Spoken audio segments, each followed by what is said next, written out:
Fatovka vatsatom-poko sanatria osoko Tonirena natronan-tsapy tiavana fona miafarany Sanatria iovaloko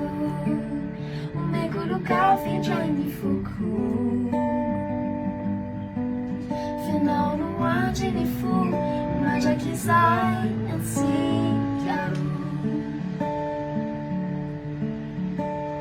Tsy hainao mihitsy mialaly ny fitiavako anao Raha miafaly ny fampizarantsika roa malatsaka tanterake Ianao le nampidoboka ny foko le nampiova ay Ireo fotoanamao hitondrano ay Tao anatiny to Tsaingintsony Tovka vatsatom-poko